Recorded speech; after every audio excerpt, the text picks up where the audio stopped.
Welcome to the video presentation of RCR, the Making of Champions.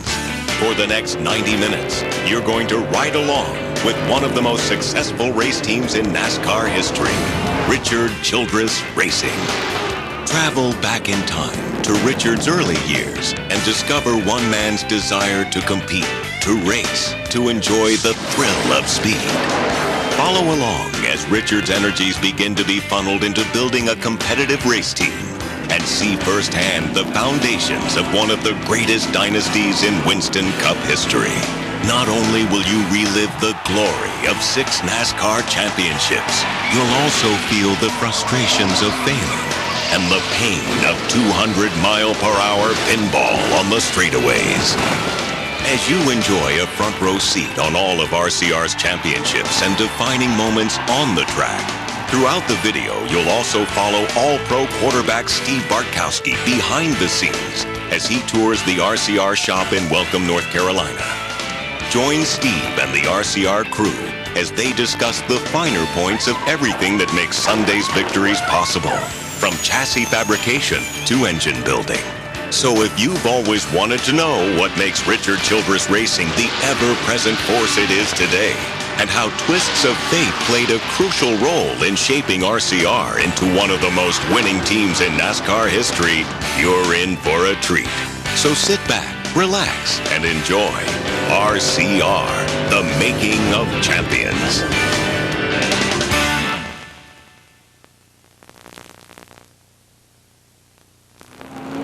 NASCAR has made a steady climb up the ladder of American popularity in the last 2 decades. Tens of thousands of people routinely crowd the track to glimpse the speed, force, and power of their favorite team. One team has stood out from the NASCAR pack, displaying the consistency, drive, and hard work needed to succeed in modern-day stock car racing. 6 Winston Cups, winners of the inaugural Super Truck Championship. A team as polished as their black and silver image. They are intimidators on the track, as well as in the boardroom. A team riding atop the tide of success that is flowing overseas as NASCAR becomes an international presence. A team that is RCR, Richard Childress Racing.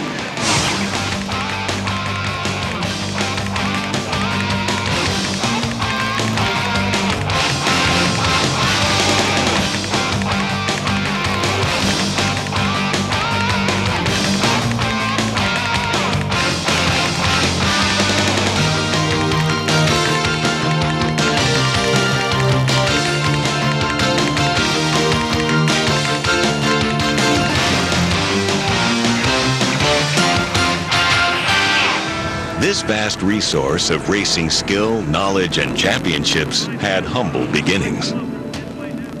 Richard Childress grew up in Winston-Salem, North Carolina. At an early age, he became intrigued with the excitement and challenge of auto racing. Childress's entrance onto the racing scene was less than glamorous. Selling popcorn at Bowman Gray Stadium gave him a little pocket change during his youthful, impressionable years. Really, I've always liked racing, some forms of racing. I ended up going to Bowman Gray Stadium to get a job, to get in to see the racing. And the first time I did it, I jumped a fence that evening and hid to get in where I could get over there to get a job, because you had to be with somebody as young as I was to get in. And after the races were over and we would close out our sales on our stuff that we were doing, it was just a lot of kids doing it, I'd go down there and watch all the race drivers, and I said, man, this is pretty neat right here. So that's what I always wanted to be. You know, back then my heroes were Billy Myers and Bobby Myers and Curtis Turner and Glenn Wood and these guys that used to race at Bowman Gray Stadium. Then I got the opportunity, I think I was 17 years old. They started a division at Bowman Gray Stadium called the $99 claiming cars. So we went out and bought us a 47 Plymouth, Jerry Cooper and I, and we were going to alternate weeks that we could drive it. We ran it and it came my turn, and I run it and I broke a right front wheel, and still just the fun. I said, man, we got to have another car. So we went out and we bought another car, and I think we gave $35 for it, and it was an old Plymouth too. It was like a 52 or 3 Plymouth. But we had a lot of fun, and that's kind of how the racing of RCR actually started. Richard opened up a garage to the public with partner Tony Teague around this time to foot the bill for his competitive racing schedule. Tony concentrated on the engines, and Richard worked hard to get the car in racing shape. When we did the deal for the Grand American cars, I went and bought me an old '68 Camaro. Well, it wasn't old then, it was new, that had been wrecked, and fixed it up and made a race car out of it and headed to Daytona with it. And you know, we pulled it down there with a '58 Ford pickup on a trailer, and it must have took us 24 hours to get there driving, you know, because the old truck kept breaking down and everything. But went down there and qualified outside. Hardelli Jones was in front of me, and some of the most famous road racers were running that race down there then, and I think I qualified 8th, and it was a thrill for just a country boy like me to just be down there with those people and watching them race, and it really got in my blood then. That's what I wanted to do for a living. Richard used every opportunity to race to his advantage. He ran the short tracks and the dirt tracks. But it wasn't until he got an important call from the head of NASCAR that things began to change. If you go back and look at the breaks for Richard Childress, it was probably when Bill France Sr. came up and asked me to run the race in 1969 at Talladega, and he gave me enough money then to run the race, plus what I'd won. I had that money. I had more money I'd ever seen in my life, and it was probably around $10,000. To race competitively, Richard shut the garage down and started racing every week. He would qualify well in his first Grand National race in South Boston, Virginia. Always tried to be as competitive as I could with what I had. The thing that I always tried to do by being an independent was to try to finish as high in the points as I could and take that money, and that's what we would live on during the winter till we could race again. Quite often during that period of time, he would come up to Junior Johnson's where I worked and to get used parts. And so what I would do personally was I'd go back and select the best used parts that I could find for him, whether it be a piston or a set of connecting rods, and bring it out and give it to him so that he could go ahead and go back and build his own engines himself and then go racing. Childress was striving to turn all of this hard work into an opportunity to own a race team. And in 1974, he got his chance. Tom Garnes gave me the opportunity to buy his race team, and he financed it and helped me out through the year, and I paid for it the first year out of it. Very creative guy. You know, he's always been able to make money, enough money to put into that racing program, and in the early days, for sure, nothing was handed to Richard. He was able to go out and work on it, and he knew how to make money at a very young age, I think, and he's a survivor. In the late 1960s and early 70s, Childress became one of the fiercest competitors on the NASCAR scene. Childress was one of the few independent drivers that remained on the NASCAR circuit. There was a sponsorship boom, and the economics of the sport were favoring the more corporate teams. Richard showed prudence in realizing the days of the independent driver-owner were coming to an end, and concentrated his efforts on ownership decisions and garnering corporate sponsorships. You know, it was kind of a vicious circle. We couldn't finish as well as our potential allowed because we didn't have the money to do a lot of things, buy new engine parts and stuff like that, for instance. So Richard had seen it coming for a long time, but he was still trying to put it off, and I know it's probably a decision he struggled with for a long time. Probably the hardest thing I ever had to do in my life was get out of that race car. The team's beginnings were humble. RCR started in a modest garage on Highway 109 South, just outside Winston-Salem, North Carolina. The team would relocate several times, and by the end of the 70s, operations were moved to the Gumtree Road Garage, 6 miles from RCR's present location. Prior to arriving at RCR, Kirk Shelmerdine worked for another independent driver, James Hilton. With the unassuming toughness of a Philly native, Kirk became a bright star amongst mechanics on the NASCAR circuit. 1976, I guess, was my first season in Winston Cup. I worked for James Hilton. I started out with him just kind of as a gopher. I really didn't have any particular duties. I didn't know much about race cars, but that was seemed to be a good level to start at because he didn't have very many people working for him, and I got to do a little bit of everything. Kirk joined Childress in 1978 as one of his first employees, and it was a great foundation from which to build the RCR crew. You know, to have somebody like Kirk in there, I knew his ability at the time that he could help the guys to gel, because again, Kirk's a guy that's did a little bit of it all, and he was capable of doing it all. Richard and Kirk started to discuss what key components were needed to form a competitive team that would complement Kirk's hands-on leadership style. Well, I'll tell you what, I could call Kirk an inventor. Kirk used to sit in his office and dream up stuff to try, and about 90% of it worked. You know, a lot of this race car stuff's kind of like tying a necktie. It's a whole lot easier to do than it is to tell somebody how to do it. Still, it was Childress who knew what he needed and how he wanted to build a champion. He had a lot of plans as to how to expand. He wanted to build cars in-house, which was something in those days kind of unheard of. Not many people did that. He liked doing his own engine programming. He wanted to do everything in-house and have things from the ground up be done his own way. With Kirk in place as crew chief and Richard focusing on ownership decisions, all RCR needed was sponsorship and someone to suit up behind the wheel. So things were real uncertain for us as to what we were going to do. At the same time, Earnhardt's race team got sold out from under him. He had to deal with a sponsor, but he didn't have any car all of a sudden. There was 10 or 12 races left in the 81 season. So he and Richard at Talladega, it all happened in just about one day.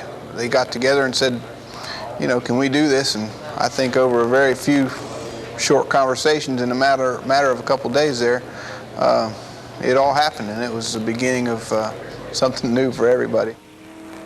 Things were in place, and the two men had a chance to join forces on the track for the first time. Well, I really got hooked up with Richard Childress back in '81 and run 10 races with him, and I seen a very dedicated and a drive there that I felt inside, and I felt like we could get hooked up really in a strong situation. We could win races and championships. The team finished out the 1981 season with 6 top 10 finishes. It was a successful season for both Dale and Richard, but the timing didn't seem right for the two racing professionals. He told me his options that he had then, and it was to drive for Harry Ranier, Bud Moore, or he could stay with us. And at that time, I didn't feel that we were championship caliber here. We had the reigning 1980 champion, and I just wasn't financially able. And my suggestion to him was to go to Bud Moore, because Bud Moore had a good, solid team. I knew he could go there and win races, and so that's what he did. In 1982, Richard was once again looking for a driver for the 3-car. He considered getting back in the car himself until he received a very important call. A friend of mine, Ralph Seagraves, who probably started the Winston, you know, he was with R.J. Reynolds, he called me up and said, I've got a sponsor for you, you know, if you want to run a driver next year. And at the time, it was Piedmont Airlines. So I met with them, and they said we wanted a young and up-and-coming driver, and I wasn't young at the time, and I sure wasn't up-and-coming because I'd been in it. And Richard called me and said, hey, Ricky, I don't know what you got going for 1982. He said, but I've got enough parts and pieces left over from Earnhardt's season that I've got enough pieces that we probably could be able to go run and maybe run 5, 6, 7 races. And if we had a good Daytona 500, we might be able to run 15 races that year. I said, sure, why not? Let's try it. And that's kind of how we got started. And that was really Richard's first time really as being in a whole season, stepping aside as a driver and just becoming a car owner. It was great for Richard Childress and Richard Childress Racing to have a driver like Ricky Rudd, because at that point he hadn't won a race. RCR hadn't won a race, and I felt more comfortable actually working with Ricky than I did with Dale, because here's an independent. How does an independent tell a champion what he's doing wrong, or if he sees something, help him? But with Ricky being a younger driver, I felt a lot more comfortable saying, well, Ricky, if you do this or you drive, you can do this. Richard helped build confidence in me and let me know that I could win. RCR Glimpse, Riverside, California, 1983. To see that team get built up, it didn't really have much at all to start with. Probably 4 or 5 guys worked on the car full time, and really it was a group that worked very hard, though. The people he had were very dedicated. We did probably 10 years worth of development in those 2 years there, because we were up and running on building our own cars by that point. I think we broke a record that year. We came out of the box and won the pole for the first 4 races of the season, and we were able to win twice that year. I think Riverside, California was my first win, and also Richard Childress' first win. There's no way we should have been winning races looking back at the level we were then, the resources we had and the things we had going for us and the things we had going against us. You know, we shouldn't have been winning yet, but we were doing it, and I guess that showed a little something about what we were made of. Well, Ned, I just can't believe it. I still ain't sunk in yet. You know, this whole Piedmont crew, Anderson Webb crew, done a super job. The car ran good all day, but I just couldn't believe it till the flag fell. You know, the win really meant a lot because you had a group of guys that weren't superstar people, none of us, and were able to get that thing going, and to win a Winston Cup race even back then was a very big event. You know, as a driver, you set your goals and you try to go out there and win them, and you know, it was a big thing for me to be able to win my first race, and I think it was equally as well for Richard to win his first race as a car owner. But it was fun. We beat the best. You know, everybody was there. It was a regular race. It wasn't some dirt race somewhere. It was a big time show, and it was out in LA, and you know, couldn't have done it at a better time. Richard Childress Racing had proven itself a winner with Ricky Rudd at the wheel and seemed to be on the brink of greatness. They were developing into a weekly threat to win and gelling together as a championship contender. Richard has always had an unusual, maybe I should say an uncanny ability to hand select people for certain positions. And obviously that has been one of the key points and the backbone of RCR. More importantly than finding the pieces was putting them all together. Childress's management created one of the most formidable teams to hit the NASCAR pavement. You know, I never feel that I work people. I'd rather feel like I work with them. And you know, I guess it comes from back in the days when I was right in there doing the body work or building the engines or driving a truck or whatever it took. And I've did it all, and I've been along the side of the guys that do it. So with that, you know, I understand what it's about, and I just try to treat people like I would have liked to have been treated. RCR Shop Tour, Chassis Fabrication Shop.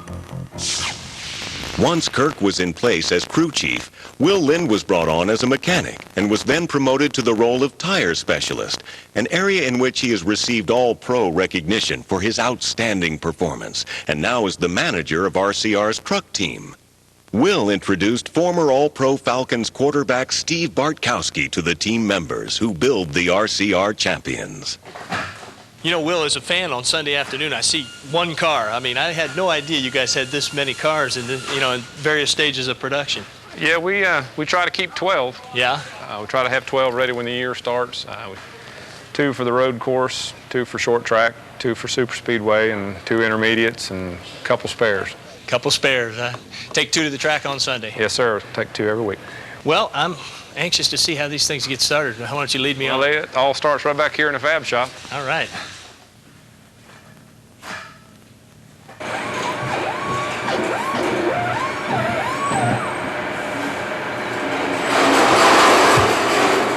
Chassis shop here, huh? Yeah, this is where it all starts. We receive the chassis, and it starts right here. Jay Stone, Steve Bartkowski. Hi, Bart. Nice to see you, buddy. Nice to see you. Tell me a little bit about how you guys get going here on these race cars. Well, we start with a Ronnie Hopkins chassis, as you see here, as it was delivered. And we add about 70 or 80 little tabs and brackets on the thing to customize the car to our needs. I see. It's basically a stock Winston Cup chassis until we get done with it. Now, I see a new centerpiece here as a result of what happened to Dale at Talladega. Yeah, a new bar here that NASCAR is mandated to be in the cars next year. Yeah. And we may work with that a little further, but it's a good piece. I looked at the car over in the museum, over in the Childress Museum, and boy, you can see where that bar would really come in handy. Right. That was a soft spot on the cars, and it was rare to see a car hitting the roof like that. Yeah. Jay, you know, I'm amazed. It looks like they've made these things about as safe as they can make them to go 200 miles an hour, huh? Well, they are. The changes are few and far between to make them safer. Mm-hmm. And when they come about with a change, it's usually a good one, and everybody's glad to see it. Tell me a little bit about the brackets that you hang here. It's Well, this is all a this part is of an oil filter bracket that goes on the bars inside the engine there. There's, like I said, there's 70 or 80 of these little things that get welded on, like the rearview mirror tab, the seat belt anchors, the steering column mount. We mount the oil tank, and it's just a bunch of little things that make the car ours rather than just a stock plain chassis. And after about a week's worth of work, it's ready to go down the hill to have a body hung on it. That's where we're headed next, right, Will? That's the next stop. All right. Well, Jay, thanks. Thank you. Thank you, Jay. Very informative. Come on, Will. I'll let you lead me down there to where the Down the hill.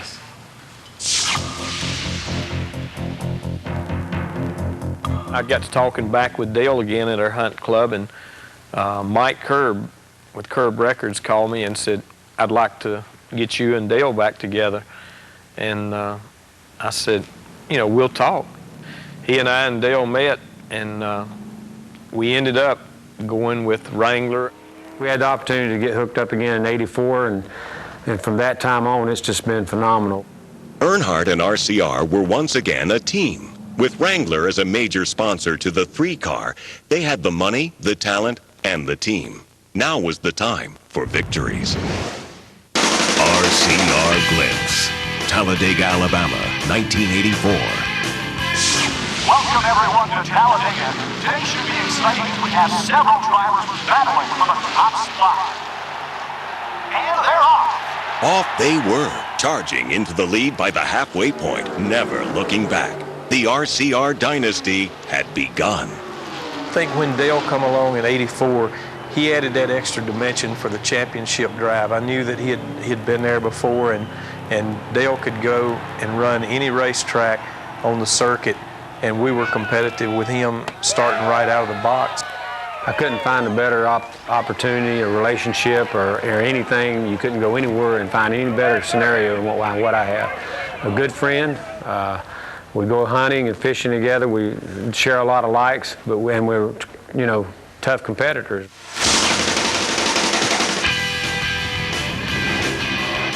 '84 was a good start, but 1985 seemed to stall a bit.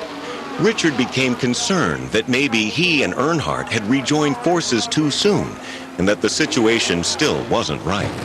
I had a contract with Dale, I think, through '86, and I just told him, I said, Dale, you're too good a driver for me to be, this team to be holding you back.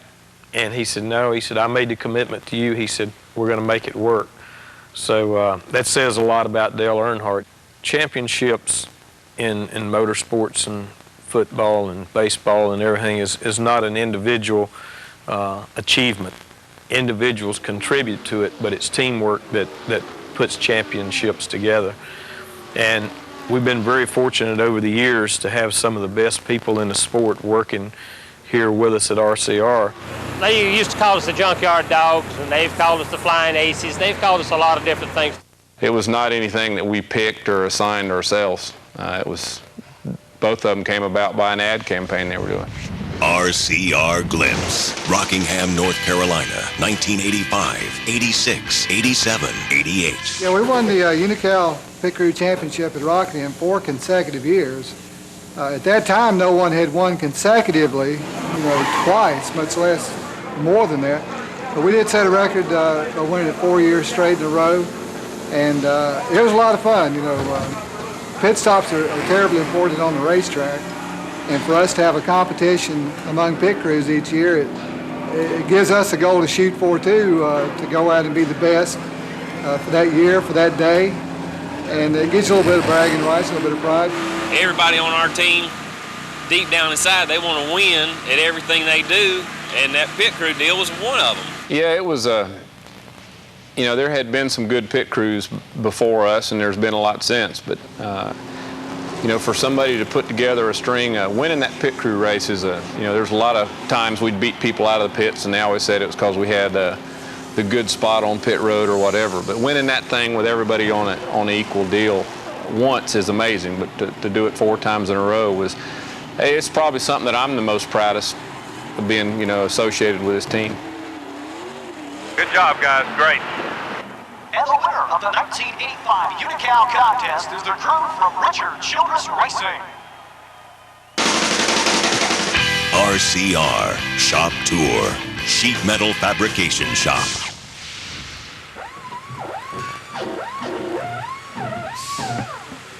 The next stop is the sheet metal shop. It's where Gene DeHart and his guys take over. Good to see you. Nice to meet you. Steve Barkowski.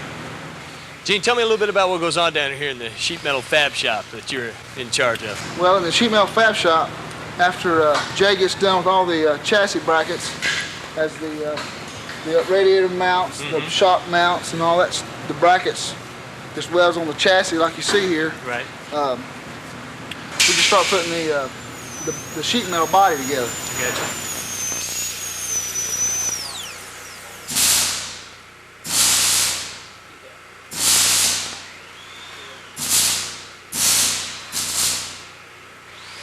Gene, tell me about the roof flap setup here. This is the NASCAR roof flap system that NASCAR has developed to keep the cars on the racetrack from getting airborne.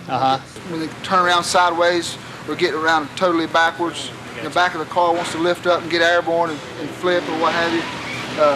It's just a safety precaution they take to keep the cars on the racetrack. You know, I think I saw that happen at Talladega this spring with Bill Elliott, didn't I? Yeah, Yes. where the lift got up underneath it. They just suck right up and keep the car stabilized on the racetrack. Second surface plate where we, as you see, we're hanging all the sheet metal components, the roof, the hood, the deck lid. Is the three main parts that we use from the stock production cars. The street cars, that's the only three parts that we use. The rest of it that you see here is missing. It's hand formed. I see the doors are waiting to be cut over there. Yeah, we just use a small piece of it. And as you see, we have templates here. We have a long template. We have like 28 templates that NASCAR has you to fit. 28 templates. 28 templates. That is amazing. Now this is a template right here on top. Yes. That's what we call the long template. That's the main. Okay. Yeah. As you see here, you have Rob here. He has the nose template here. As he's putting the nose on. All conforming to NASCAR specs. That's to keep all the teams without having a distinct advantage. 28 of them is gaining every day. Unbelievable. They add one anytime they feel like adding one, huh? Well, great, Gene. Thanks, buddy. I think we're going to head over to Paint and Body and check it out over there. Okay, great. Thanks, man. We'll let you guys get back to work.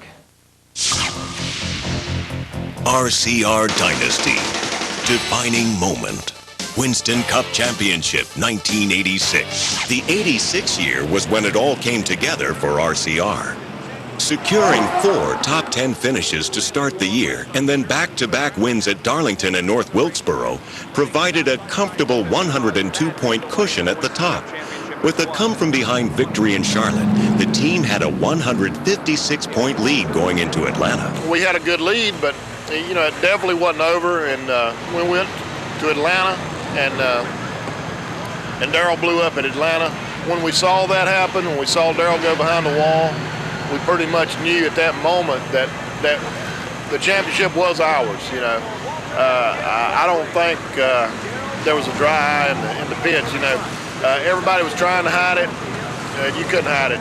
But to win that championship in 1986, man, it was something special because I knew what it meant to Dale Earnhardt to win another championship. That was his second. But for the RCR racing team to get that first championship, it was like a load off our shoulders. You know, shooting at the points title, we missed the first couple of years, but when we got it right, we got it right. RCR Shop Tour, Paint and Body Shop. Once the bodywork is done, the cars come here to be prepped for painting. After bondo and sanding, the cars and trucks are primed and given coat after coat of the legendary black, red, and silver that have become synonymous with RCR and the Intimidator. The paint scheme chosen in 1988 helped Earnhardt establish his identity as the Man in Black. Responsible for maintaining that identity is Mike Sears. Each week, he and his team prepare the cars and trucks for race day. It takes about 40 hours per car to do the bodywork to NASCAR specs. The paint and body team also repairs the cars from the previous race to be turned around and hopefully used again. RCR Shop Tour, Engine Research and Development Shop. Bart, this is the R&D department for Childress Racing. Well, what goes on here? Got the man to explain that to you right here. Terry Elledge. Hey, Terry. Hi, pleased to meet you. Nice to meet you. Will tells me you wear a lot of hats around here. Especially in bright sunlight. Tell me a little bit about all that goes on here in this building and all that you kind of do for RCR. I manage the engine department on the race day programs for both Winston Cup and Super Truck divisions, and also one of my functions here is to manage the engine development department. The engine development down here is very important because we are the prelude for the Sunday race program that you see on television. We're in charge of all the future power development for the 3-car, also the future engine development as we go all the way through the Super Truck program.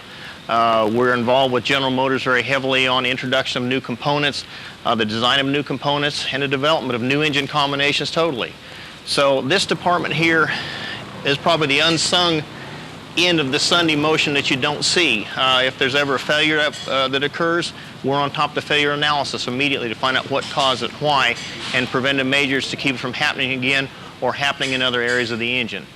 And because of all that, the sport has grown so large now, you're almost to a zero failure rate on a Sunday program anymore. So the engine development department is very, very important to keep the program in the front. You know, you guys are kind of the drive shaft, if you will. You guys are what make it happen on Sunday afternoon. Now, I've seen a lot of fancy equipment, and I've seen a lot of computers around here. Tell me how you use that in R&D.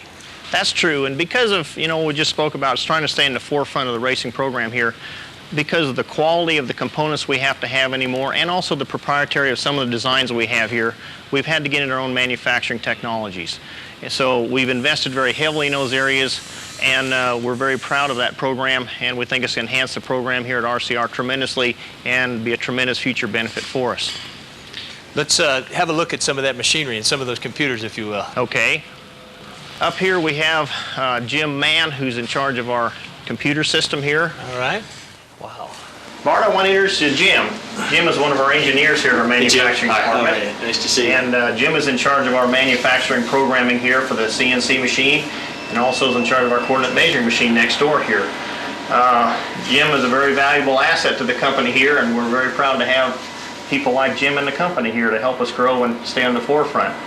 I'll leave it over to Jim right now, and he can run you through kind of what we do here. Great. And give you a little tour. Thanks. Thank you. Terry, appreciate it. Jim, what are we looking at here on the computer screen?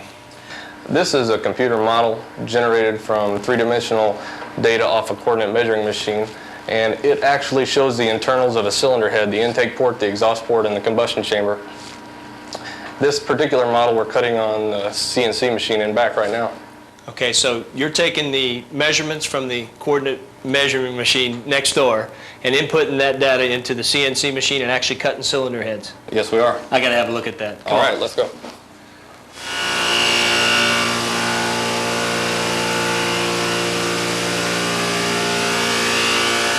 Steve, this is Rod.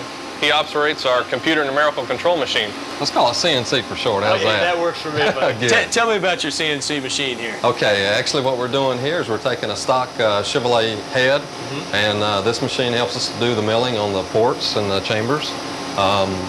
What we do here, once it's all completed, it goes up the hill, and they do the final modifications to it. Show me some of the movements. I know this is Be glad to. Great capability here. Yes.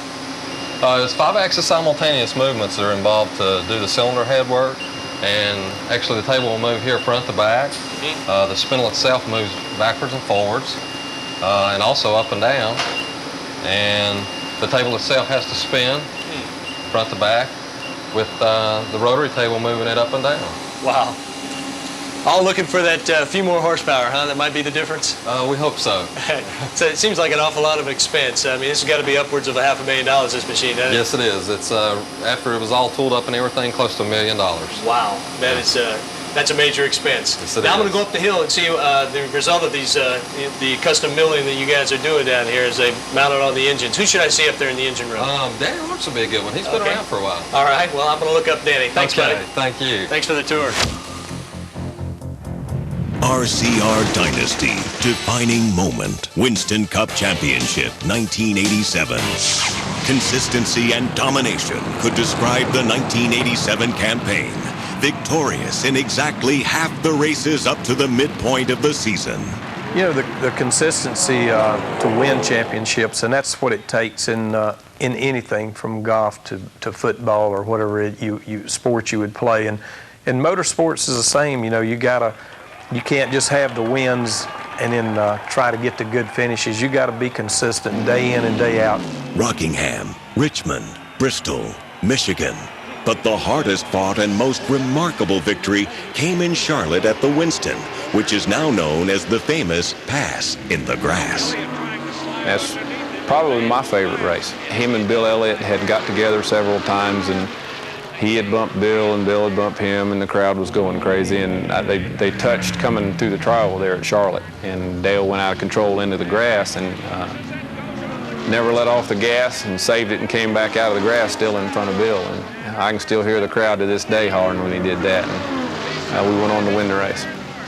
You know, we'd ran the first two segments and we'd got into some fender banging and some, you know, I guess you call it confrontations with other race teams. And, you know, so come up and it came down to the end and Dale won the race and the car was beat up pretty good. And there was a lot of tempers flying around on pit road there, and I don't know why, but I just jumped up on the car and grabbed the flag. I think I grabbed the flag and rode it to the winner's circle. I mean, the whole team was just overjoyed with the victory. It was just such a great victory because everyone there wanted to win so bad. With their closest challenger 489 points away from them, the RCR team had put together one of the most impressive seasons in NASCAR history. 11 victories, 24 top 10 finishes, and 21 of those in the top 5. RCR Dynasty, defining moment. In 1985, General Motors became an endorsement sponsor, and in '87, they became the primary sponsor. With this alliance, the RCR team began to pull away from the pack. Their support would lead to better equipment, better testing facilities, and the black and silver image that has distinguished the 3-car as an intimidator on the track. They noticed the potential for championships, and since then, their support has been phenomenal. We're all shooting for that one same goal to win those races. I would have to say, if there's one characteristic out of all the different personalities we have and everything else, it's the goal to win. And that one goal has made what you see here now. Richard had the insight and everything to plan and put teams together and team members and cars and plan for the future and plan for the next year, the next race. And I think that's been a key to his success and my success. As other team owners were buying engines, Richard was sinking his earnings into research and development for his own engine building program. I like to think of it when I'm running the race shop here that the performance on Sunday is 80% done in this race shop before it ever leaves. Of course, early on we try to recognize a need for a specific area to be changed, modified, or enhanced. There are some places we have a definite need at a racetrack where we need to change the power band of an engine because of a tire change, a paving of the track, or something of that nature. So that defines a need to go back to a specific combination and make adjustments for it. There are other things that come along that we look at our competitors or look at a method in which we can gain a competitive advantage against our competitors. So we'll create our own need there. And all those issues have to be addressed in an R&D manner. Comprehensive testing was the direction the team was moving toward. With the winds of change swirling the next 2 seasons, the RCR team placed 3rd in 1988 and then 12 points behind Rusty Wallace in 1989. Respectable finishes for most programs, but when you're with RCR, winning championships is expected. In 1990, Richard brought in longtime friend and accomplished driver Neil Bonnet to test their vehicles for them. His past experience with NASCAR proved vital as the testing program was improving the consistency of the car's performance. The team knew that to stay at a championship level, they would need to continue to bring new people in and expand the team's capabilities. RCR Glints, Daytona, Florida, 1990.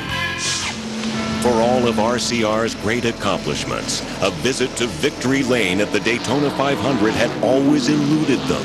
In 1990, the drought looked all but over. Right near the end of the race, probably 8 or 10 laps from the end of the race, NASCAR threw a caution flag out because we were something like 45 seconds ahead of the second place car. Down just maybe, I guess it was to the very last lap we were running, and all of a sudden we cut a tire down. We run over a piece of debris on the racetrack. He cut the tire going down in turn 3, and you know, he saved the car from getting in the wall. But at that point, you know, I thought when he came on the radio, I thought he said the engine blew, but what it was, he said he blew a tire. And come on around, and we ended up 4th or 5th that day, and it was probably the toughest loss this team ever suffered together. Yeah, we still want to win that Daytona 500. It's eluded us. We've been close so many times. And Dale wants it bad, we want it bad. And I just think we're going to get it. RCR, Shop Tour, Engine Shop, Restrictor Plates. Danny? Hey, Mark. How you doing, buddy? Good. How you doing? Good, good. Talk to me a little bit about your responsibilities here in the engine room. Well, what I do is I take care of all the race engines and qualifying engines at the racetrack.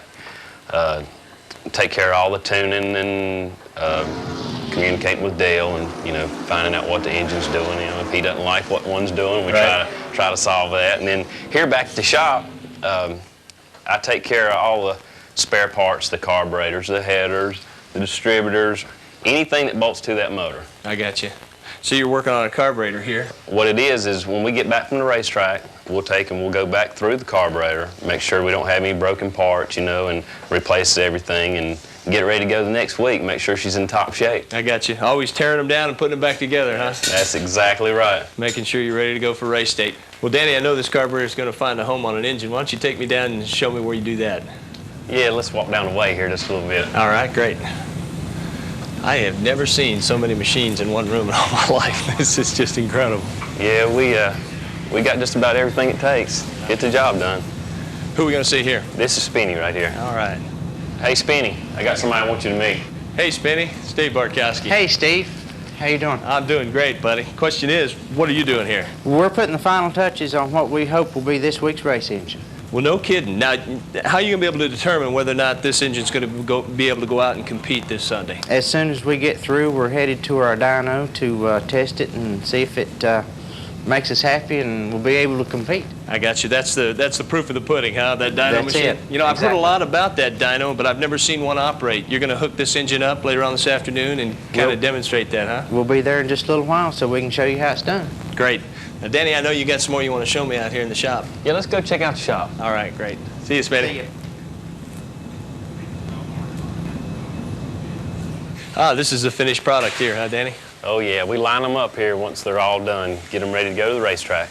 Now, Danny, tell me, is there any difference between an engine you'd use at a short track as opposed to a super speedway engine? Oh, yeah. The short track engines, like this here, would be Martinsville. Mhm. This is Martinsville qualifying motor. And most of the short tracks, you need bottom end power. You know, like Martinsville has 2 little short drag strips, so we're Right. going for the torque, going for the low end side. Then you go somewhere like Michigan, and the RPMs don't fall off much, and you want top end power. Right. So we lay the engines out to where they're suited for each racetrack. I got you. Now, how about the difference between an engine you'd use in qualifying as opposed to a race day engine? Tell me the differences there. Like our qualifying engines, we made out of lightweight components where you can turn a lot more RPMs and get where we can abuse the things. We really want to run them hard, you know, just for little periods of time. Then the race motor, it'll be made out of something, hopefully stuff that won't fail, you know, heavier components, heavier cranks and rods and pistons, and we hope those run all day. Right, right. So the qualifier is more for a sprint. You got it's 10 laps. I mean, you're gonna go right to the wall on that baby, press the envelope, and if it blows, it blows. But the other one, you need to be more dependable, right? Exactly. Lean hound for the long chase. Talk to me a little bit about this restrictor plate racing. I mean, you hear a lot about restrictor plates, but you know, first of all, what is a restrictor plate? Well, first of all, restrictor plate racing's a nightmare. That's what it is. Nobody likes it, huh? Right here we have our Daytona qualifying engine. And that's restrictor plate, right? Yeah. Okay. And we have a restrictor plate right here. This is it. That's it. And what that does is that restricts the air-fuel ratio? Is that basically what it does? You can sort of see here how much smaller the holes are. What it does is it cuts off like 300 horsepower off one of these engines. So you're down from 750 to 400 horsepower all of a sudden. Pretty close. Well, man, I'm telling you, that is unbelievable. No wonder these guys can't separate themselves from a place like that, at Talladega. They get bunched up and so on and so forth. Well, Danny, you got a lot of choices to choose from come race day. I mean, how do you know you picked the right one? Well, it's like kids, I guess. A lot of it's sentimental value. We have engines here that's won races that we try to send back to those racetracks, and then the dyno determines a lot, and then sometimes, like the World 600, we specifically build an engine just for that race. On these things, we double check, triple check, and check, and then the dyno confirms what how everything turns out. And a lot of times, an engine will turn out exactly what you're looking for a racetrack, and then that's where we send it usually. Well, I'm a novice at this, as you probably know after spending a couple days with me, but I'm going to guess 35 to 40,000 a unit. I'm going to tell you what, you're real close. It looks to me like we got about $500,000 sitting here under our feet. Yeah, we got a load here. A lot of money in these engines. RCR Glimpse, Dover, Delaware, 1990. After Daytona, the RCR team rebounded with a renewed vengeance, responding with back-to-back wins in Atlanta and Darlington. With Earnhardt in a neck-and-neck battle with Mark Martin in 1990, every point counted in the pursuit of the championship. Tragedy hit in the 12th lap. The 3-car was sidelined with a broken camshaft. Dale came over the radio and said, "We blowed up, boys." He coasted in the garage, and me and Will Lynn, we started looking at it. Come to find out, part of the cam had broke. Most squads throw in the towel at this juncture and look forward to next week. Not the Junkyard Dogs. With points and a championship at stake, the team worked feverishly to get Dale back out on the track. Well, they're going to tear it out and see how bad it is. If it's something they can take out or patch it up, run it on 7 cylinders without 7 pistons or something, we're going to see what we can do with it. We're not going to give up. It's a 4-hour race today. It happened so early, we didn't figure there was any other choice but to try to rebuild the thing, try to fix it. We took it all apart, the oil pan, everything was in there. It was a mess. There's all pieces of lifter everywhere, pieces of camshaft everywhere. We took a file and filed the lifter holes so the new ones would go in. We filed the cam bearings on the back so we could get the new cam in there. And we stuck it back in the car and hit the starter, and it cranked up and ran, and nobody believed it, but it did. We celebrated right then and there. We didn't even know if it'd go around the racetrack or not. After 2 hours of everyone turning a wrench, including Earnhardt, the 3-car was back on the track, salvaging 12 points.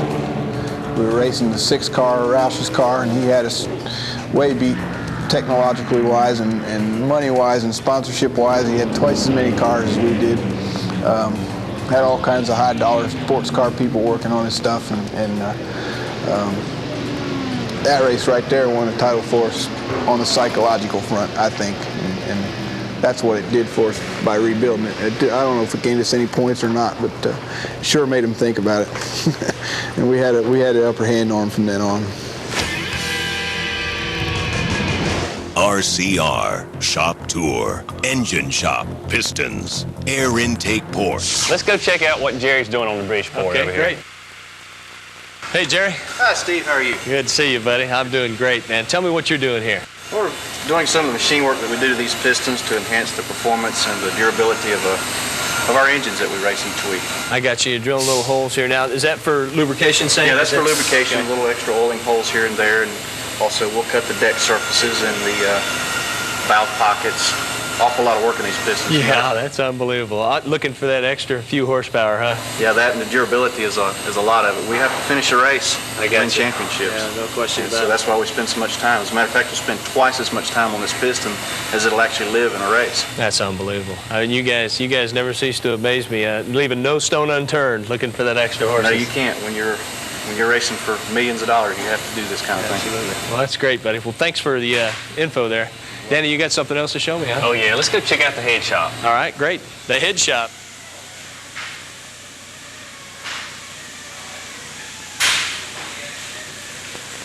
Well, have Alex here doing a little finish work on one of our cylinder heads. All right, well, this is the guy I need to see then, That's huh? the one you need to see.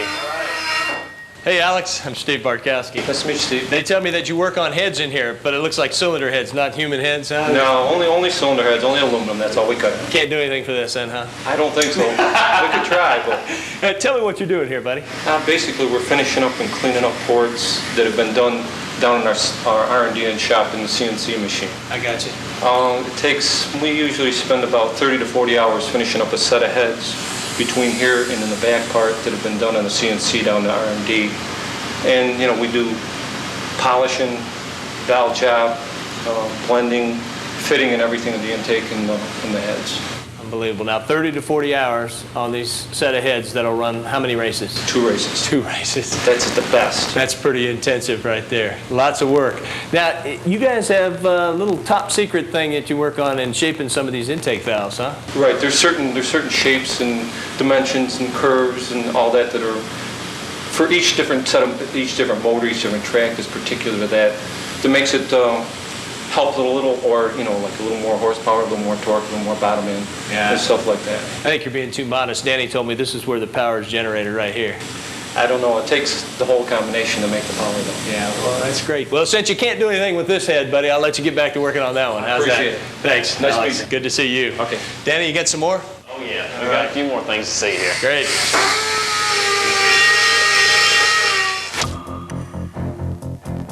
RCR Dynasty, defining moment. Winston Cup Championship 1990. Proper preparation can not only serve as a catalyst for victory, it can also serve as a savior for disaster. Leading after 53 laps, Earnhardt pulled in for a pit stop. Everything was going according to plan until miscommunication was the cause of Dale pulling out of the pits too early. Oh, it seems that Earnhardt has lost the back left wheel. That is your number 1. This should end the 3-car day in Charlotte. Not so fast. With the sheer will to not be stopped, the pit crew pulled off one of the greatest tire changes of all time. I didn't have to say go or not go or anything. These guys knew what happened, and they grabbed the stuff and took off. Several attempts by NASCAR officials to tow the 3-car were thwarted by RCR members. Each time they'd hook up the tow bar, Danny Lawrence would unhook it from the car.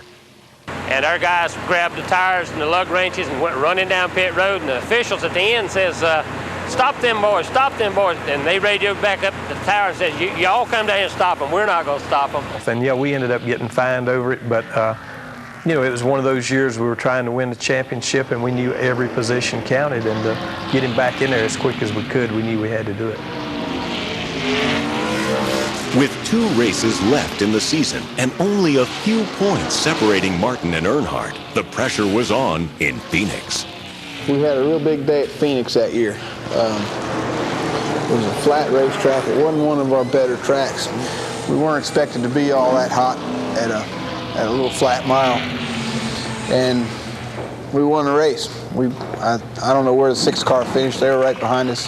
They had a good day as well, and we beat them heads up there and got the points lead back. And as far as we're concerned, and I think as far as they are concerned too, they put the nail in the coffin in that race there, did. Ultimately, victory would be theirs. In the last 2 races of the season at Phoenix and Atlanta, RCR made up 49 points in the standings and captured their 3rd Winston title by a mere 26 points. And number 8. Hero. Number 8. RCR Shop Tour. Engine Shop. Cylinder heads. Hey, Bo, what are you looking for in there? Well, I'm starting the process to put this intake manifold, match it up to a pair of cylinder heads. I've got to make the exit of these ports match the entrance to the ports in the heads. Take me through the process of what you guys do to build these cylinder heads. Well, I got a sample over here of a brand new GM Chevy head that's not had anything done to it. We've got a machine over here that will spin this cutter. We'll bore that out so that this seat ring can be put in. I got you. Once the seat rings are put in, it goes to our CNC machine, which does the porting and the polishing of the ports here, right. the basic shape of it. Then after the CNC machine, it goes to Alex, which is our finish man. He does his polishing to fine-tune and critique the shape of the ports. Then it's ready to go on an engine, right?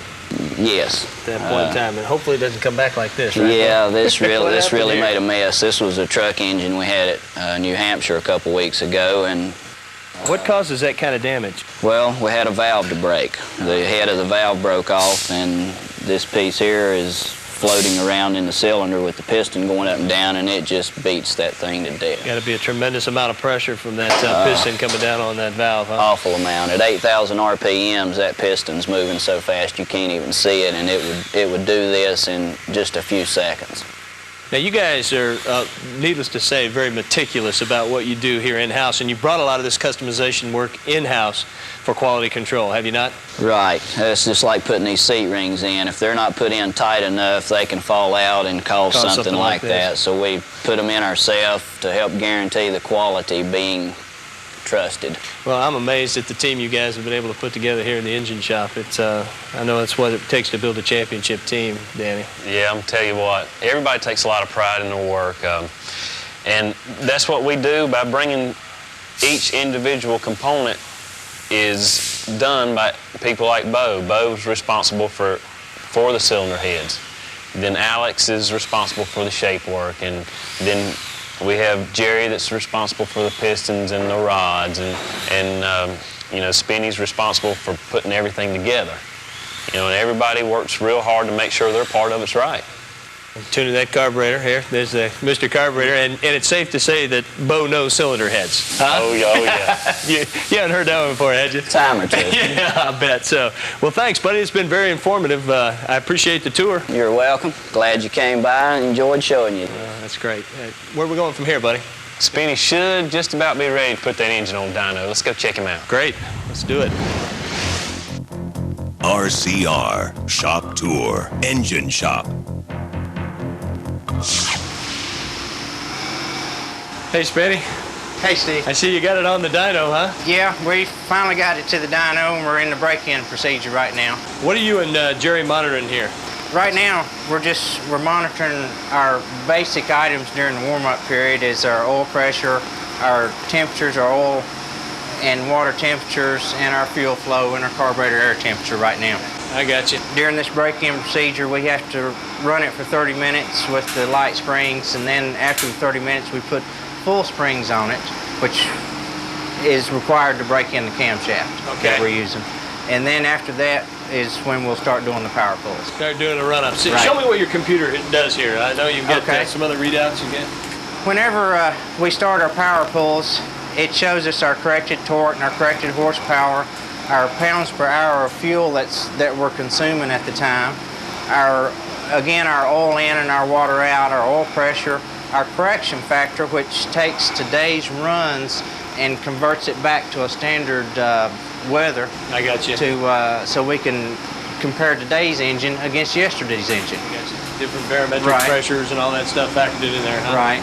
Our observed numbers are the actual numbers that the engine's making today. We're monitoring the amount of air that's going through the motor in cubic feet per minute, our air-fuel ratio, our carburetor air temperature, and our blow-by, which tells us the condition of the motor, how it's operating, our air density, our oil-out temperatures, our fuel temperature, and our scavenge pressure. So you got a list of target numbers you're looking for off this? Oh, definitely, yes. And we have a average number that tells us whether the engine's good or not. Okay, what if, I know it doesn't happen much to you, but what if you're not hitting those numbers? What do you do? What's the process? Well, we go through a little bit of tune-up on the dyno. We're able to move the camera around, we're able to change jets, we're able to play with ignition timer or valve lash. But usually on a race engine, we don't have to go through that. I got On you. the race engine, when it comes to the dyno, we really need to know where everything needs to be when we get here. I get you. Okay. So you got basically a checklist. You'll go in there and do your little tune-ups, and Exactly. normally you're going to hit those numbers. Exactly. All right. Great. Well, Spinny, I finally know what a dyno looks like and what it looks like from inside the cockpit. Is there any chance I can get a closer look at that? Well, it's about time to change springs. Let's check and see. Yeah, we can shut it down, Jerry, and go change springs. All right, great.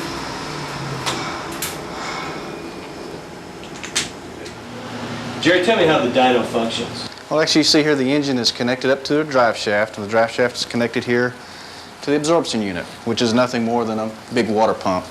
The engine revs up and it pumps the water up, and that tells us how much resistance it is. And this strain gauge measures that resistance, and then the computer calculates how much horsepower it has. So that's how we know where we are. Well, I always wondered how you guys came up with those horsepower numbers. The dyno's the ticket, huh? Yeah, that's it. That's how we know what we're at. That's great. Well, listen, I'm going to let you guys get to changing those springs and get those new ones in there so you can do your run-up and get ready for the weekend. Thanks a lot, guys. Thank you. All right. It's been a pleasure. Good being with you. Thanks. RCR Dynasty, defining moment. Winston Cup Championship, 1991. Once again, the big one had escaped the team as they couldn't make up ground on the 4-car. With characteristic resiliency, the RCR team won the next week at Richmond. 91 was kind of different. That was the title nobody wanted. We ran pitifully that year. Out of the 3 or 4 years we had won it, and maybe a couple of the seasons that we didn't win it, our average finish was lower in 91 than like 89 or 90 or the other 2 years that we won. Just wasn't a good year. The points race was a tight one with good friend Ricky Rudd. A close battle up to mid-season turned into a foregone conclusion as RCR inched closer to yet another championship. The championships we've won together have just been great. Those have been the fun times and the exciting times of our career. The development that's went on behind the scenes to make that happen has been tremendous. The growth of Richard Childress Racing, RCR, has just been tremendous over the years. Behind the scenes, on the track, in the garage, and in all aspects of the sport, RCR had shown itself superior once again as the others enviously watched from pit road. And we learned years ago that consistency is the key to winning a championship. You can't win 2 or 3 races and then have a 30th place finish. That'll kill any effort you have for winning the championship. So you got to be consistent week in and week out to hang these banners up in here. RCR Dynasty, defining moment. If any year could be termed a disaster, it would have been 1992. The team couldn't catch a break. Spinouts and engine malfunctions were the dreaded reality during this racing nightmare. 92, the next year, was a pitiful year. We had a terrible time. We didn't run well. We only won 1 race, and we shouldn't have won that one. And a lot of that goes back to the year before having it too easy, I think. Unfortunately, 1993 would see the RCR family saying goodbye to Kirk Shelmerdine, a man that was integral in making the team the power that it is today. He was hanging up the uniform after 10 years with RCR. There really wasn't any one big reason for it. There's nothing I can point to now and saying, well, if that hadn't happened, I'd still be around here, or I wouldn't have quit, or whatever. It was just, someday maybe that'll be in the book, Kirk's 101 Reasons. But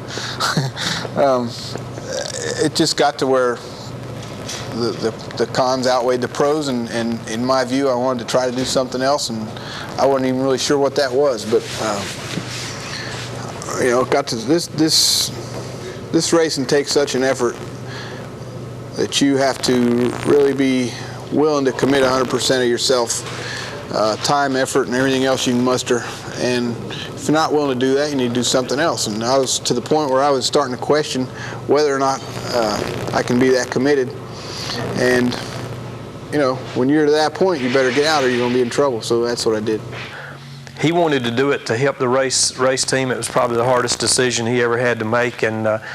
But I think his goals at the time wanted to go other places. And the sport had changed so much from years ago. It is a lot of pressure in this sport. RCR Dynasty, defining moment. Winston Cup Championship, 1993.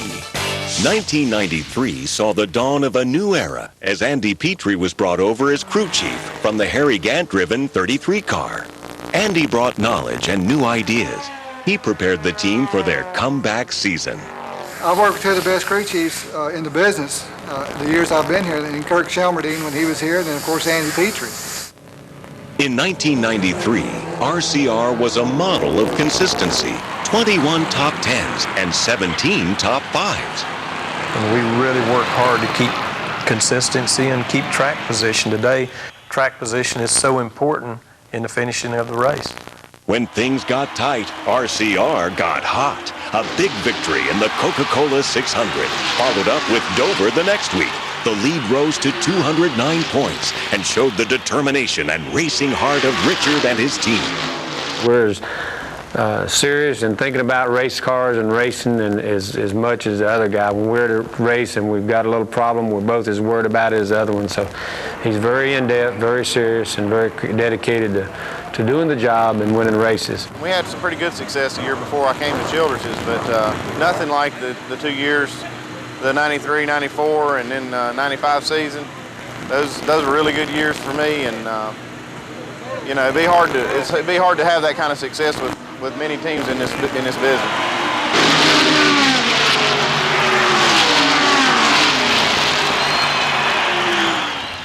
RCR Glimpse. Neil Bonnet, 1994. 1994 started off on a difficult note for the team. Close friend and RCR test driver Neil Bonnet died in a crash while practicing at the track in Daytona. You know, Neil Bonnet, that was probably one of the toughest things that Dale and I both dealt with was when we lost him. He was a very close friend, a good hunting buddy, and racing is a dangerous sport. Life is dangerous. The team tried to remain focused as it dedicated the season to Neil. RCR Dynasty, defining moment. Winston Cup Championship, 1994. Darlington was important. The team had been consistent all year, but hadn't captured that big win that gave them some breathing room at the top. I think what this team has accomplished in a short period of time as far as racing is comparable to what some of the Yankees in baseball or Celtics in basketball or something like that. Earnhardt and the RCR team had reached the pinnacle of racing success after capturing the points title in 1994. Dale had done something that only one other driver had done in the history of NASCAR racing, win 7 Winston Cup championships. You know, I think 1994, the championship we won and closed it out in Atlanta, it was really special because it was a championship that tied Richard Petty's record with Dale. And I just looking at all the guys' face that day going into it and what we knew we had to accomplish to come out of there that evening to win the championship. And it was one of those special feelings to know that you had done something that no one ever thought could be accomplished, and that was tie Richard Petty's record. And now we're going to try to beat that record, and that's something that, man, no one ever dreamed it would even be possible. In 1995, NASCAR broke ground on a new race form. Putting a NASCAR engine in a truck was the idea. The product became the NASCAR Craftsman Super Truck Series. Always looking for new challenges, Richard Childress recognized a golden opportunity with the Truck Series. When the Super Truck Series came out, we decided that that's what we want to do, is run for the Super Truck Championship. And I looked for a young driver. I wanted someone who was very aggressive. Childress looked to Mike Skinner, a longtime small track champion who was waiting in the wings for his shot at the big time.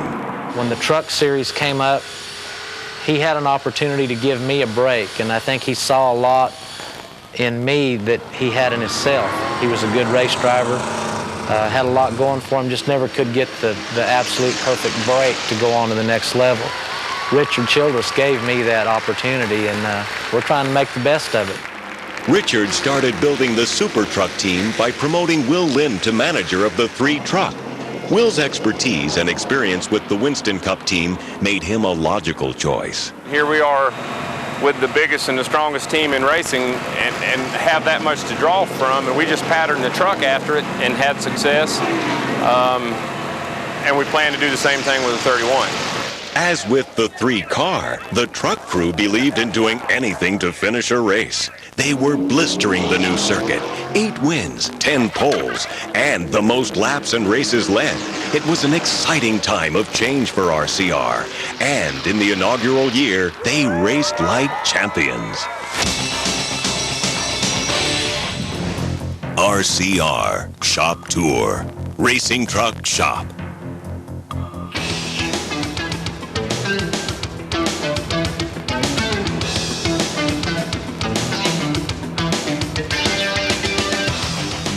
Next stop is the truck division of RCR. It's where we keep all our race trucks. All right. We get the tour from the driver today. All right. Mike Skinner, Steve Burkowski. Hey, Mike. Good to see you How again. are you? Nice to see you. Yes, sir. He's pretty well on top of this deal. I'm going to let him take over from now and slip out of here for a while. Okay, good deal. You got some work to do, huh? Yeah. All right, bud. Hey, listen, I got a question to ask you. I mean, looks like a little problem there, buddy. Somebody must have ran into me, Steve. I Had don't somebody know. going in reverse out there? Yeah, they do that sometimes, you know. We try to avoid that as much as possible, but a lot of these short tracks we race, we get a little close. Yeah, well, talk to me a little bit about the truck racing, Mike. Well, basically, the truck racing has been a great success. We've had an awfully good time here. We've been doing it for 2 years, and we've shared a lot of success together. We've had a ball. Yeah, now you guys are running virtually the same engine, give or take a few horsepower as the Winston Cup guys? Yeah, our good 9-to-1 engines are within 25, 30, 35 horsepower of the Winston Cup engines, and basically all the parts and pieces are the same. The compression's a little bit lower, and other than that, they're the same deal. Yeah. Now, is there a big difference in the handling between the trucks and the cars? I know you've driven some on the... Not really. When one's handling good, you wouldn't think so, but when one's handling bad, you say, "Oh, this darn pickup truck," you know. But, they're not quite as good aerodynamically, but other than that, all those pieces are the same. You could take the suspension right off this truck and put it on the Winston Cup car.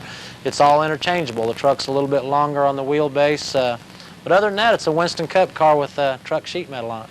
Well, now you've alluded to the fact that you've had a lot of success. The points champion in '95 and going for it again here in '96. Now you're making the jump up to the Winston Cup car full time next year, the Lowe's 31 car. Tell me a little bit about that. What kind of a transition it's going to be? That's really going to be a great opportunity for us. I'm going to miss the truck. I'm going to miss the truck team.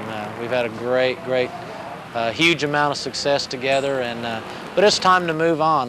In my stage of my career, if I'm going to run Winston Cup, I need to go ahead and give it a shot. And you know, Lowe's Home Improvement Warehouse is teamed up with RCR Racing, and we're going to make a good hard run for the Rookie of the Year program and see if we can step it up a notch. Yeah, well, it sounds like a heck of a team. Yeah, I think so. We got start. a great team. You know, Richard and Will put a great truck team together, and we had a lot of success. We won a lot of races, won a championship. Just had a great time too, and Will has really helped me with my points racing. He's taught me how to points race a lot better. I used to be really a bonsai racer and take no prisoners kind of guy, and they've calmed me down a little bit and taught me when to get up on that steering wheel and when to stay down in the seat. Well, that's great. Well, speaking of Will, you know, we need to see if we can find him. Let's go see if we can find him. The rest of the tour here. All right. Scheduled for me. All right. RCR Dynasty, defining moment. Craftsman Super Truck Series Championship 1995. First impressions are always important. It is a lasting image that everyone remembers you by. In the inaugural Super Truck season, RCR made its mark on the competition. Well, Richard and Will have been just masterful at putting the right people together. And once you get a good group of guys together with some talent, then the trick is to get it all to gel together and everybody to get along at the racetrack. He's got a huge amount of talent. He's really aggressive. He's learned to pace himself to be in the right position to win at the end of these races. Victories in New Hampshire, Martinsville, and Phoenix were key, but consistency again was what decided the point standings. 10 top 10s, 6 top 5s, finishing high in the standings each race. And I felt he was someone we could put in the truck and go out and have good success with it. But in the whole time, we knew it'd be tough trying to win a championship because we knew there were other teams out there that had the experience in championship drivers too. So we took Mike and all of us worked together hard at it, and we were fortunate enough to win, I think, 9 races and ended up winning the championship. The team traveled the country all year, and the last stop was Phoenix, where RCR secured the first ever NASCAR Craftsman Super Truck Series Championship. Well, one of the most important things in racing today and even in the past is depth. And Richard's been very good at getting depth in his race team. There will never be another opportunity to make that first impression. RCR seized the chance to prove once again that championships would be their ultimate goal in any racing endeavor they would undertake. In 1996, Richard Childress turned to a new crew chief, someone who had been with RCR since 1980. A man who had proven to be a dedicated and talented team member. That person was David Smith. There's a lot of areas there, and you know, you have to look after, you know, all the pit stops and the strategy for the pits.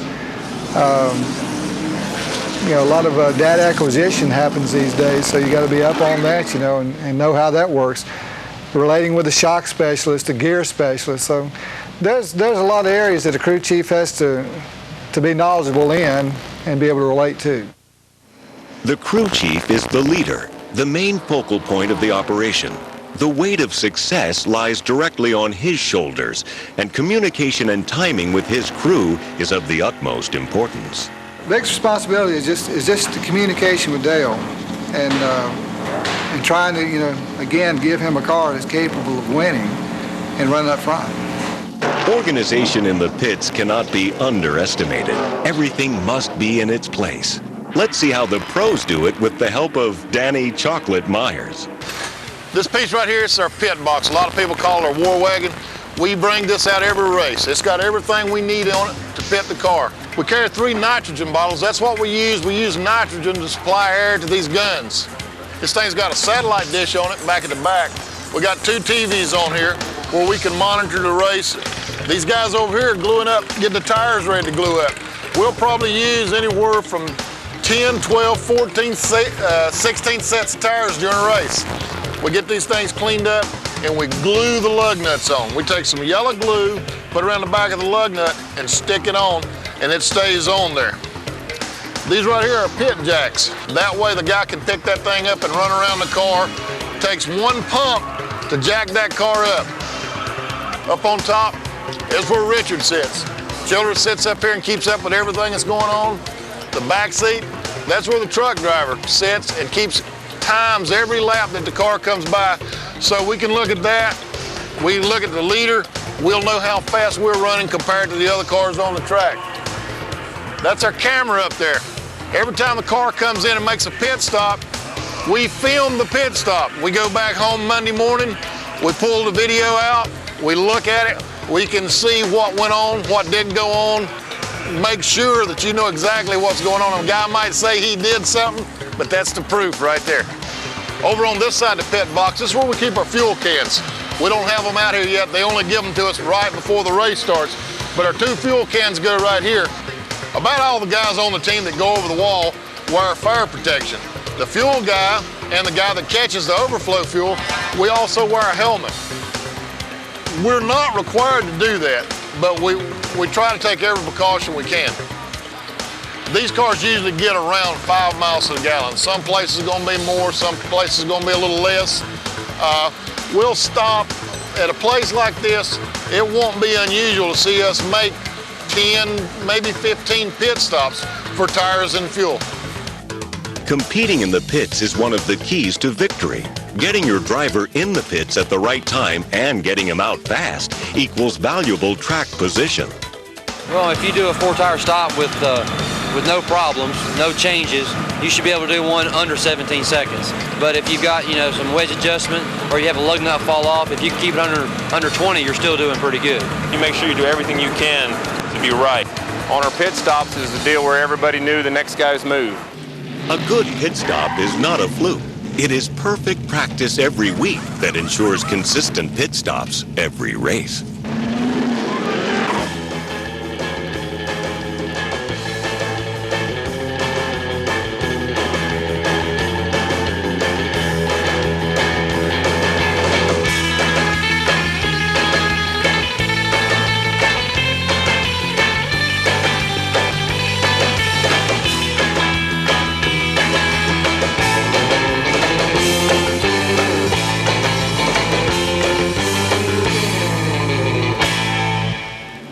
It is that effortless, synchronized movement and that understanding of the job responsibilities that makes a crew click.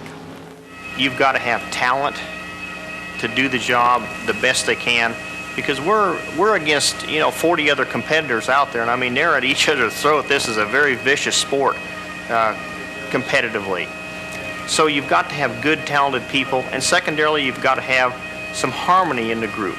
You can't have people trying to overrun one another. You have to have people who get along and people who can all pull in the same direction at the same time.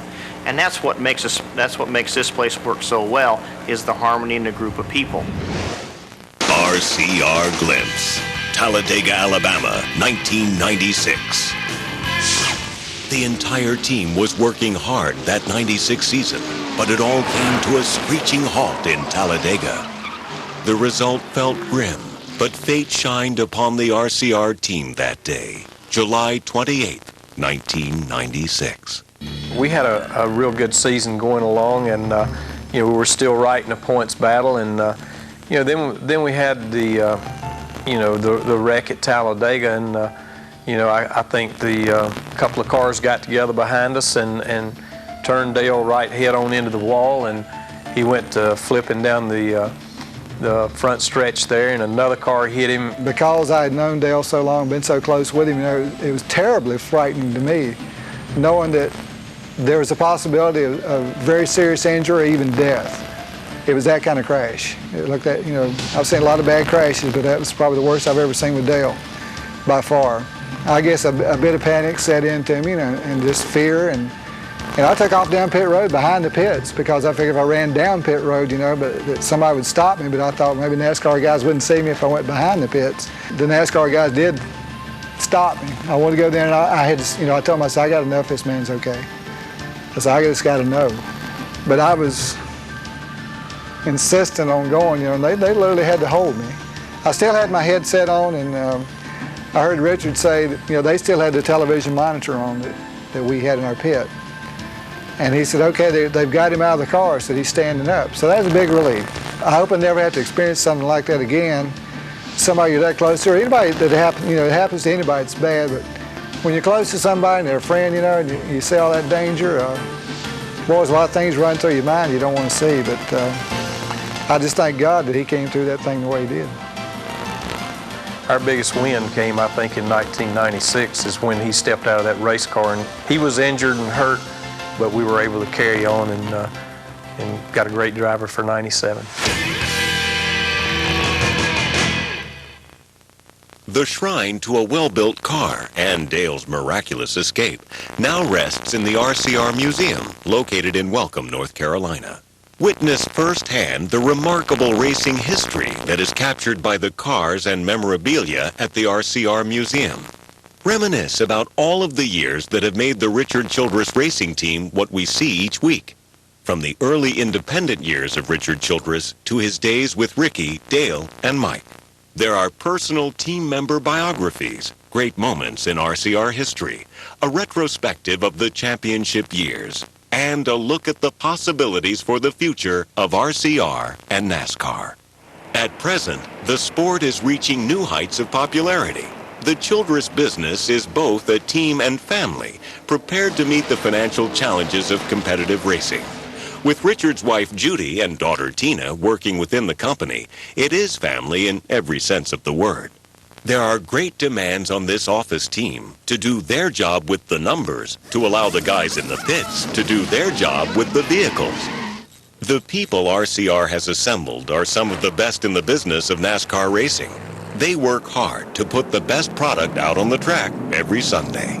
The sponsors look to me just to kind of coordinate and get the message through to the team, and then the team as well, trying to help the sponsors to do what they need to accomplish to get to the NASCAR fans. RCR's staff, in excess of 100 highly trained professionals, field a fleet of over 30 racing vehicles and more than 150 racing engines a year.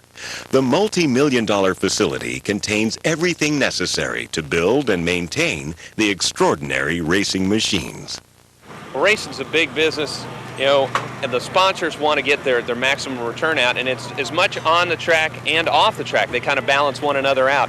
A strong business team has never been more crucial as Lowe's joins RCR on the NASCAR circuit with the Lowe's RCR 31 car. Over the next 3 years, maybe 4 years into the year 2000, we're pretty well going to concentrate on developing a strong two-car operation. A 5-race test was done during the '96 season with the help of Realtree Outdoors and future Lowe's 31 car driver Mike Skinner. The results were successful as the teams worked well together.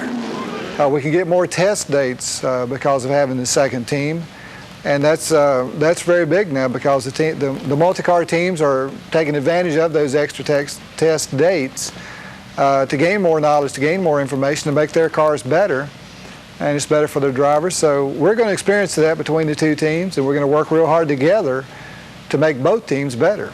You know, I think that Dale, with his experience, can probably help me a lot more than I can help him. But if we help them any, it's more help than they had in the past.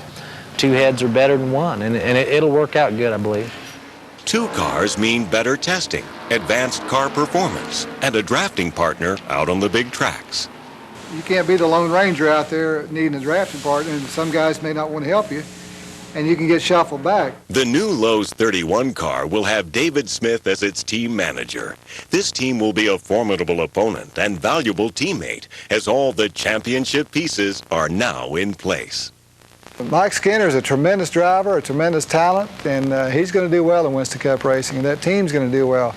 We've hired Kevin Hamlin to be the crew chief, and he's a very knowledgeable man. I'm pretty excited about getting hooked up with Mike here. He seems to have a lot of charge, a lot of ambition, and really wants to do good. I mean, he's attacked everything he's tried so far with the super truck deal, even back from his late model days. Richard Childress Racing is known for winning championships and winning races, and you know, my expectations is to go into next year and do the best job I can for Lowe's Home Improvement Warehouse and RCR.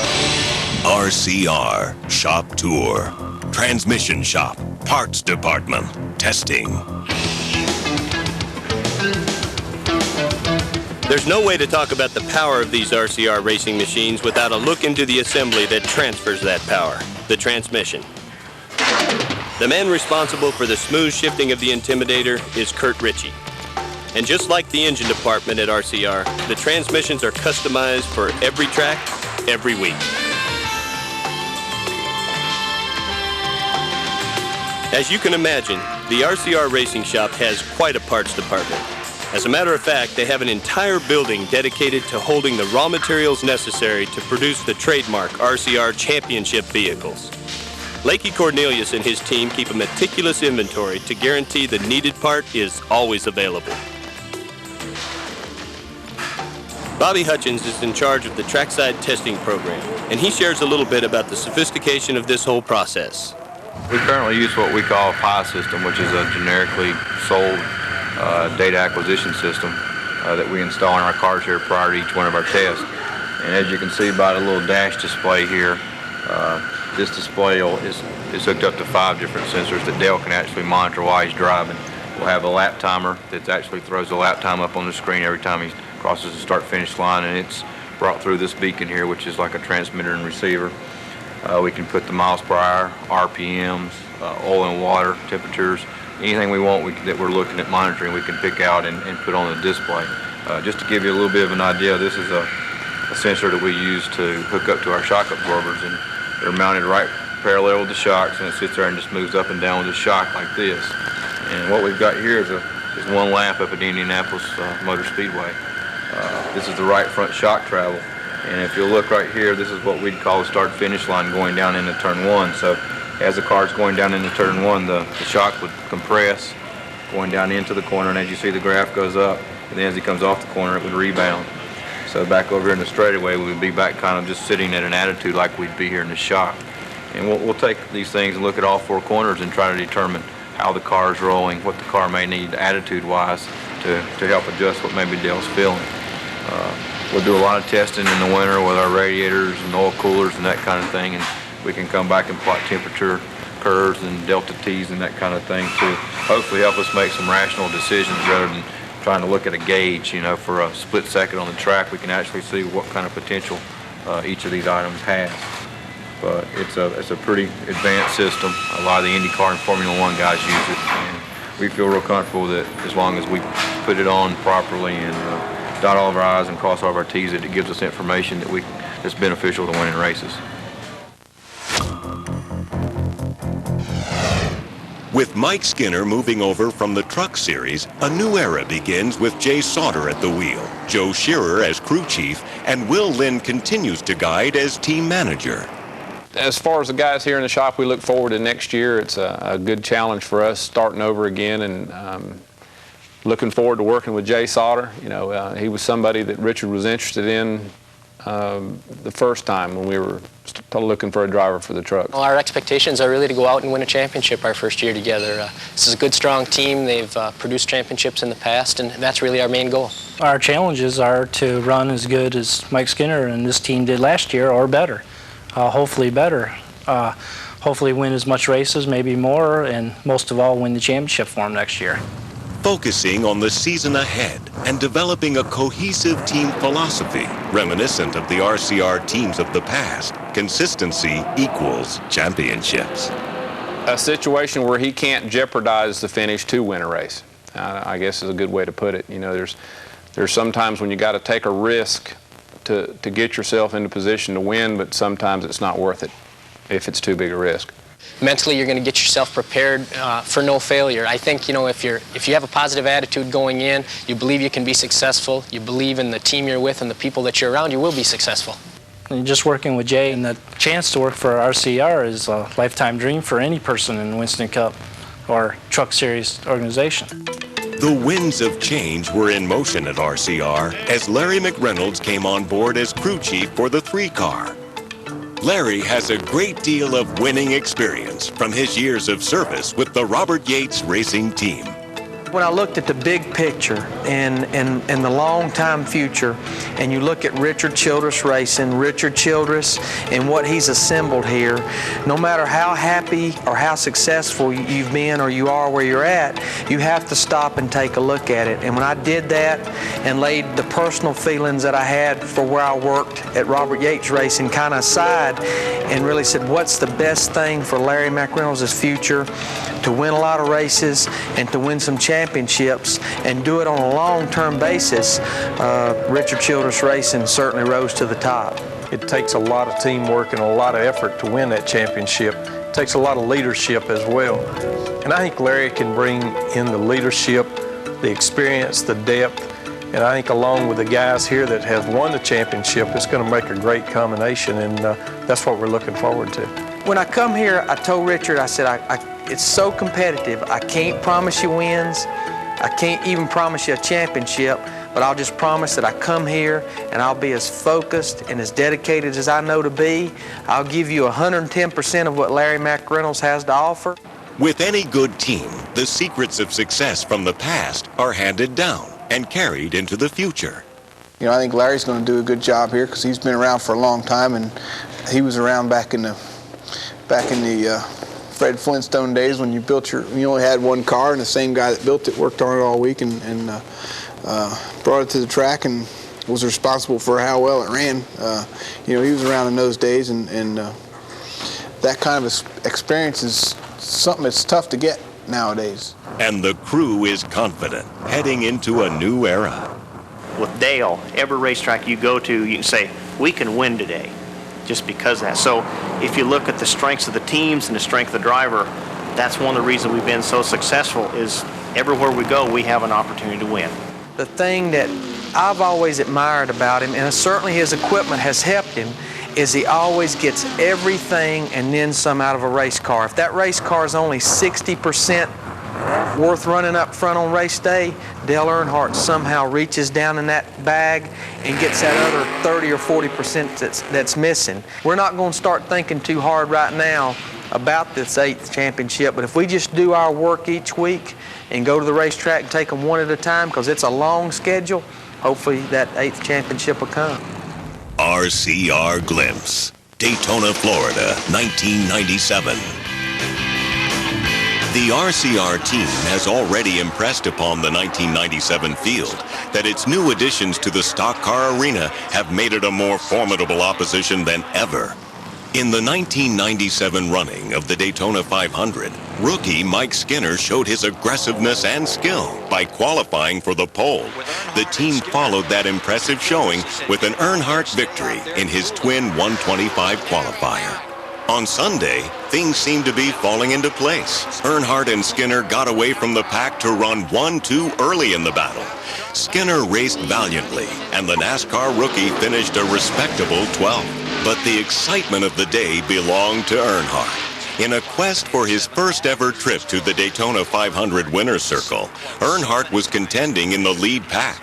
Then, misfortune struck the RCR team again. The number 3 was airborne, and the car and driver seemed in dire straits. Down the back straightaway. Big trouble. Earnhardt out. Up and over number 3. And for the 19th time, Lady Luck deals a bad hand. Is there. With RCR's trademark resiliency and the hearts of champions, Earnhardt refired his engine, and the RCR crew literally taped the car back together so Dale could finish the race and improve his standing in pursuit of his 8th Winston Cup title. When we won the first championship, you know, we looked at it as a long-term deal, and we've went on over the last 10 or 15 years to pretty much make it a dynasty. It's I don't know that we meant for it to come out that way, but I don't think there's anything else in racing compares to it. We've had people talk about dynasty. You know, I never think about it. You know, I don't never want to think about what we've done or as a team. I want to look ahead at what we can do, and someday I may sit around on the front porch in Montana with my 2 grandkids and say, hey, I remember when. And to me, that's dynasty. On the road to an 8th championship, this team is poised to strike, rewriting the annals of NASCAR history and positioning themselves as the best team to ever race the NASCAR circuit. The Winston Cup racing, the thing that's most important of all are your people. Part of the reason we're doing the second team is to help make the first team stronger. To do it and appreciate it and enjoy it, it's got to be in your blood. I felt like I was at the very top in the business. I don't think you could have got a better crew chief position with any other team. Richard Childress has a reputation as being the best, and with the backing of Goodwrench Services, I don't see how we can go wrong. Richard has definitely helped Dale Earnhardt's career, and he's definitely helped Mike Skinner's career. So Richard brings the knowledge and the experience of the past and the future vision that NASCAR is looking to spread this game worldwide. I think he's a perfect bridge for that. He's got the best in the business, and that's why they do good. They're going to be in the thick of things because they're the best. The future of Winston Cup racing, there's no boundaries, I think, where it can go. I think it's just a child of where it could end up. We've accomplished a lot. We've got a lot to be proud of together. The championships we won together and the races we won together and the memories we've made. We're going to make a lot more and win a lot more championships before it's over, though.